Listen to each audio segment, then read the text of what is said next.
Atxaldeon denori eta eskerrak gonbidatu nauzulako zuekin partekatzeko edo kontatzeko zerbait aurretik niri gertatu zeidan, badakizue bizitza luzea da eta zenbat eta luzeago, zenbat eta sufrimentu gehiago pasatzen ditugun, ez? Bai gugan, gurea, ez? Eta baita ondokoak, familikoak eta senitartekok. Orduan, nire kasua, igual, hasiko naiz nire kasuarekin. 17 urte pasan itun kolitis ulcerosa batekin. Kolitis ulcerosa horrek eragiten zidan, ipurditik odola botatzea. Horrekin batera, ahuldadea eta, ezinien, ez? Horrela egon nintzen, 17 urte. Urtean behin ematen zidan golpea eta sendatzeko erabiltzen nuen kefirra. Kefirra, esneki guztiak kentzen eta kefirrekin nahiko ondo molatzen nintzen. Hola behin pasata, gero urte osoa ezer gabe.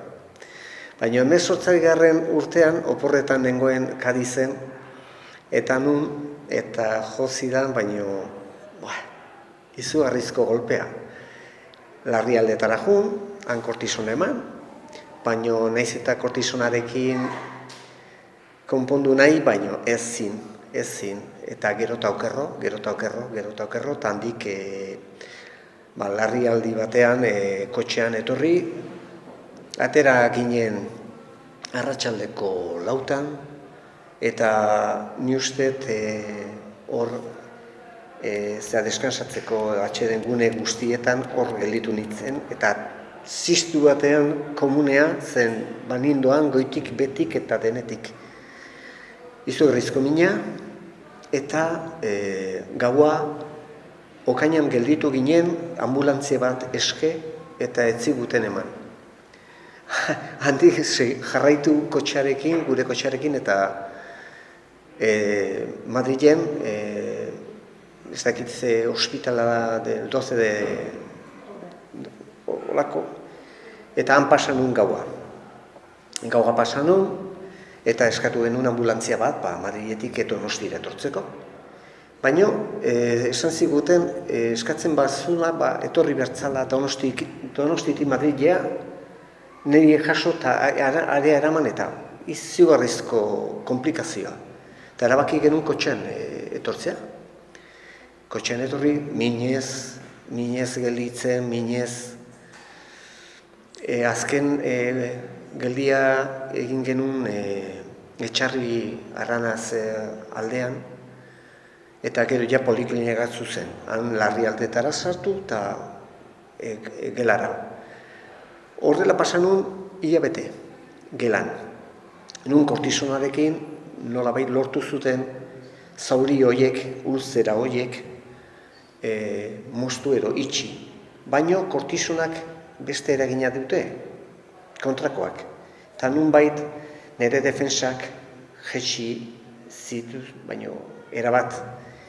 Eta ez zegoen lekurik nun horratza sartzeak, eta toma zentral edo deitzen diote hemendik, eta hori egiteko gesten ninduten ebakuntzan legelara, kirofano. Eta nun, kirofanon sartuta hori egiteko, nire defensak oso gutxi zien, eta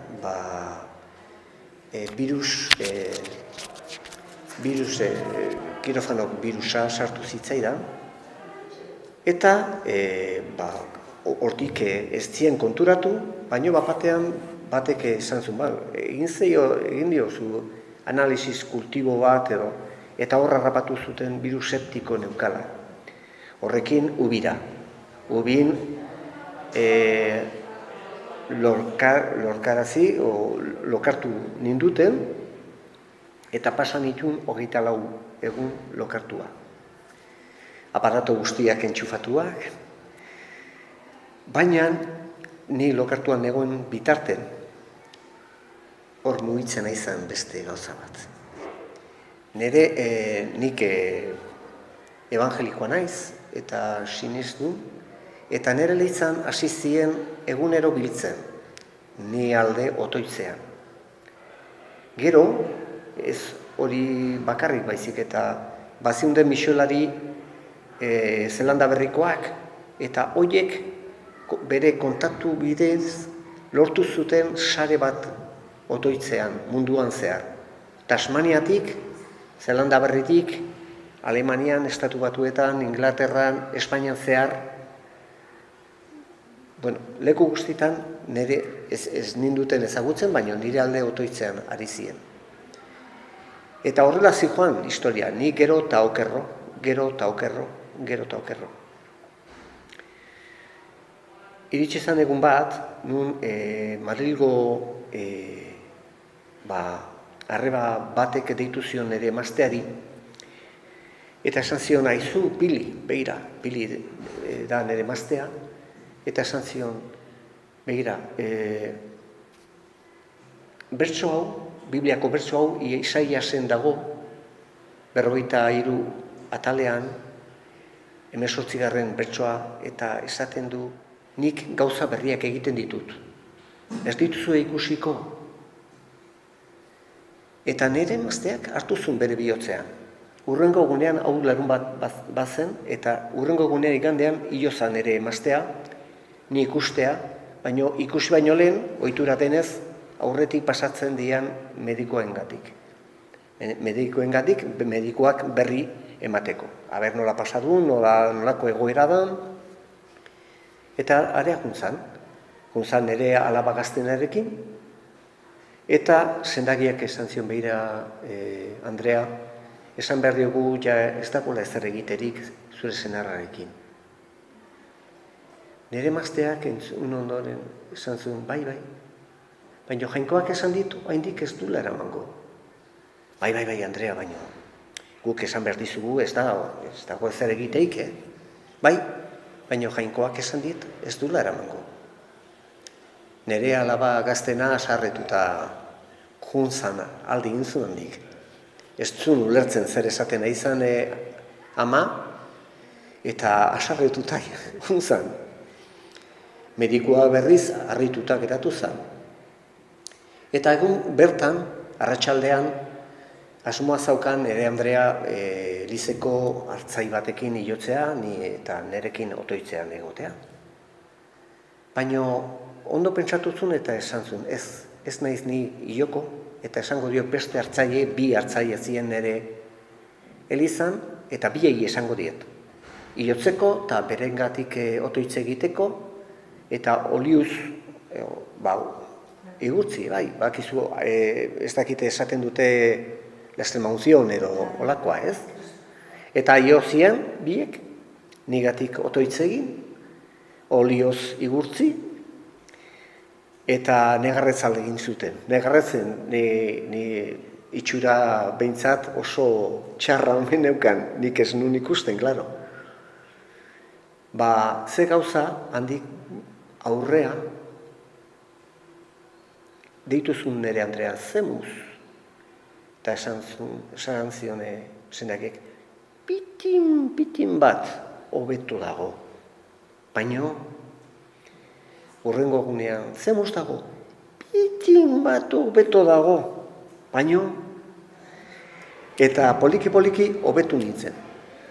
Nunbait, ja, hobekuntza nabarmena zan, eta esnarazi, kendu ziaten, lokartzeko drogak, eta esnatu. Eta han azaldu zan emaztea, eta galdetu zion, beste mediku bati, haizu, zenbat denbora pasa behar du, lokartu kendu, eta aberren zenatzen dan, 3-4 egun pasa behar dira. Eta hori izan igande batean, eta egun bertan esnatu nintzen. Baina ze gauzak. Ni esnatzeakoan, orduan kostientzeki nintzen, nire gorputzetaz, burua oso ondo dabil. Baina nire gorputza zan ezur eta zala, besterik ez. Ez egon nik ez neukan indarrik ez mugitzeko ez da behatze bat besterik. Ez neukan indarrik ezertarako. Orduan, ni esnatzeakoan ikusi nun ere emaztea eta nola ezin nun hitz egin, zen trakotomia neukenez, esan nion, me me muero. Claro, nik kostientekin nintzen nire gorputzetaz, eske, ezur, eta zala, eta zinun, ez da behatz bat mugitu ere. Me muero. Eta nire emazteak esan zidan, kaiate. Nola hiltzen zea, oain berpiztu inzea eta. Pensa, ze realitate, karo, errealitatea nire ikuspegitik nolakoa zen, karo, nire gorputzanik sentitzen ari nintzen, eta niretzat oso erreala. Baina nire emazteentzat ez, bera prozesu osoa pasazun, nire gaixotasuna ikusiz. Eta bera bazekin, berrealitatea beste bat zan. Bera ikusten izan gauzak beste begiekin, ez nire begiekin. Tarte hortan nire emazteak ez zuen lanik utzi, bera lanea joaten zen egunero. Jainkoak ematen zion indarrak lanera joateko eta lanak egin. Handik etorri, bere gauzak egin, ni bisitatu, paseo bat eman, eta normaltasunez, erabat normaltasunez egin zuen bizitza. Eta hori bakarrik dezakezu egin jainkoaren graziaren bitartez, ez dago beste modurik. Karo, handik atera eta gero, medikuari esan zionean, jainkoak esan dit, oraindik ez du eramango. Ni esnatu nintzenean galdetu zion, orain zenbat denbora pasa behar du ubitik plantara iotzeko. Eta esan zion, 3-4 astea izan behar dira, baino gutxiko baldin badia, nik ez diztut ezer esan. Zegon ja urduri, nik pasan itun 10 egun, 10 egunetara ja plantan egon. Eta errekuperazioa izan zen, hori, koete bat bezala. Jarri nintzen, poliki-poliki, berriz ikasten ibiltzen, zen denak galdutan neukan, ez indarrik, ez haragirik, ez ezer. Ez nintzen kapaza zutik egoteko, ez nintzen indarrik, eta berriro hasi nintzen. Gauza da, arazoa oraindik hor jarraitzen zula. Nire estea ez zegoen ondo. Ateratan egon, berpiztuta bai, baina oraindik arazoa bat zegoen. Eta handik 2 urtetara jainkoak egiten ditun gauzan bezala bukatu nun Nafarroan, eta han begiratu zidaten, eta han kendu zidaten kolon osoa. Kolon osoa kendu zidaten, jarri zidaten barruko boltsa bat, erreserborioa deitzen diote, eta horrekin bizi naiz. Horrekin bizi naiz, orain arte, jainkoari esker. Hau batia ja, hori izan 2004an, osake 11 urte egingo ditu aurten. Eta bizia aldatzen zaizu. Bizia aldatzen zaizu. Eta jorratzen egean gai bat, ez da gaixotasuna eta itxaropena. Gaixotasun bakoitza bere historia du. Baina denak badute mankomunean edo badute osagai batzuk. Prestatuta neukan aurkezpena, baina uste ez dala beharrezko. Hoien artean dago mina. Gaixotasunak sortzen dizkigu minak eta izugarrizko minak. Baina fisikoak dienak nolabait, botika eta tratamendun bidez, mugatzen edo lasaitzen dira. Baina barruko minak horiek dira luzarako irauten dienak. Eta horiek dira zailak, tratatzeko zailak direnak. Nolabait mugatzen zaigu bizitza, mugak sortzen zaizkigu. Jazde lanik egiten lehen bezala, beste lanak egiten ditut. Baina neukana ez, eta garai hartan sortzen zaizkizun galderak, ez? Zergatik. Eo zertarako. Eo zergati niri. Eta hor sartzen bagea da nolabait ikuiluan sartu. Eta hor zikinkeri besterik ez dago. Eta bueltaka hasten bagea, gero eta zikinago ateatzen gea. Orduan, hasten bagia Jainkoari eskatzen, bueno, zergatik, zertako, eta nola lagunduko diazu neri? Nun zaudezu, nire sufrimenduan, zer egiten naizea? Zuk almen guztien daukazu eta zergatik ez dezu ezer egiten. Eta hor ikusten dugu, igual adibide potenteena eta da Jainkoaren semearena. Pensa, zu aita zarela, zure semea hor eskatzen. Aita, pasazazun nigandik kopa hau. Aita, eta zu aita. Nolako sufrimendua semearena eta nolakoa aitarena. Eta horako sufrimendua zertarako, zergatik.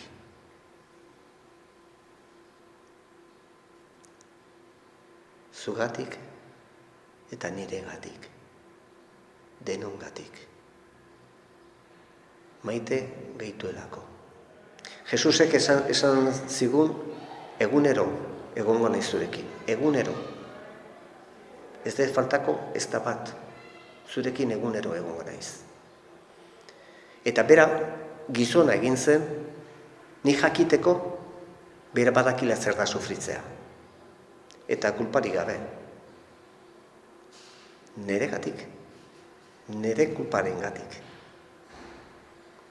Bera utzizun, jotzea, torturatzea, atxilotzea eta hiltzeare. Eta bitartean iraindu eta parregin biataz. Baina hori dena ni jakiteko maite nauela. Eta nerekin dagola egunero. Baita sufrimenduan.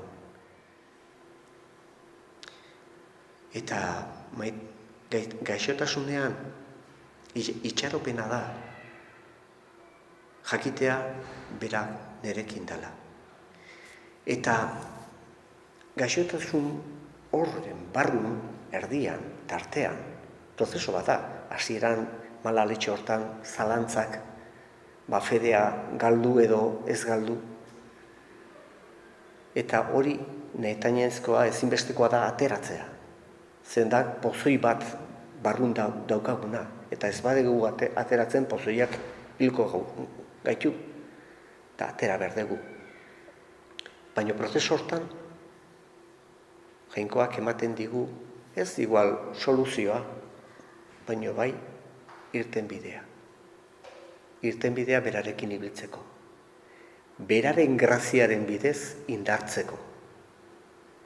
Bere graziaren bidez bizi berri bat eratzeko eta ikasteko.